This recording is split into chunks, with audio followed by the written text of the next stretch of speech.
Assalamualaikum warahmatullahi wabarakatuh.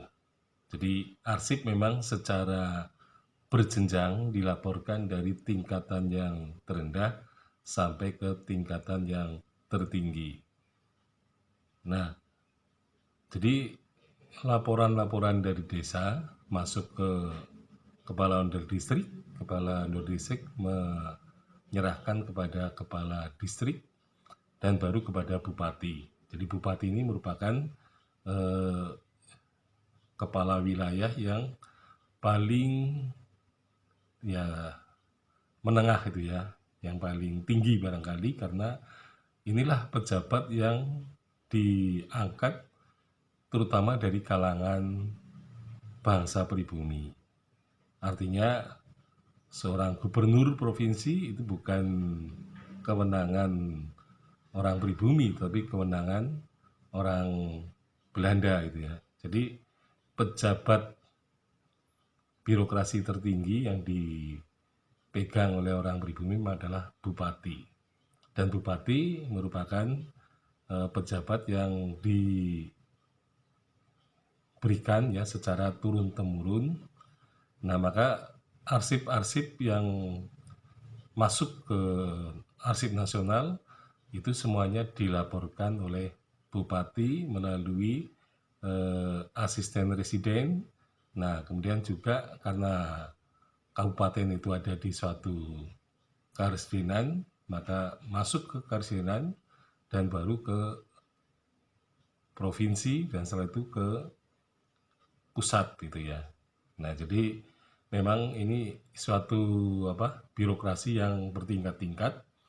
Sebenarnya tujuannya adalah untuk mempermudah gitu ya penetrasi terutama dari penjajah kepada bangsa Indonesia atau juga merupakan suatu cara yang sangat efektif terutama untuk menarik pajak ya, menarik ya katakanlah kalau zaman dulu upeti. Jadi memang pada zaman dulu bupati adalah orang yang bertugas menyerahkan upeti kepada raja ya pada zaman sebelum penjajahan.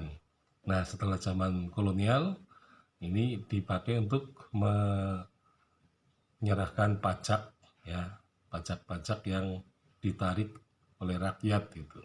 Nah, inilah bupati. Jadi bupati itu secara administrasi juga mempunyai anak buah yang disebut sebagai juru tulis. Meskipun ada katakanlah ya, ada patih ya, ada patih di sebuah kabupaten, tetapi semua hal yang berkaitan dengan administrasi memang dikerjakan oleh seorang juru tulis. Nah, oleh karena itu juru tulis bupati ini harus orang yang bisa ya memahami ya terutama karakter dan tingkah laku atau perilaku dari seorang bupati gitu ya. Nah, pada dasarnya seorang bupati bisa saja dia seorang yang buta huruf ya. Jadi ya karena memang dia punya juru tulis ya. Jadi tidak ada persoalan seorang bupati itu buta huruf. Yang penting semua laporan-laporan itu tertulis ya melalui juru tulis, tapi kemudian juga terbaca oleh patihnya. Jadi patihnya inilah yang kemudian mengoreksi atau mungkin juga dia yang melakukan perintah-perintah kepada juru tulis untuk melakukan pencatatan, pembuatan surat-surat gitu ya, dan juga data yang berkaitan dengan semua data yang berasal dari desa-desa.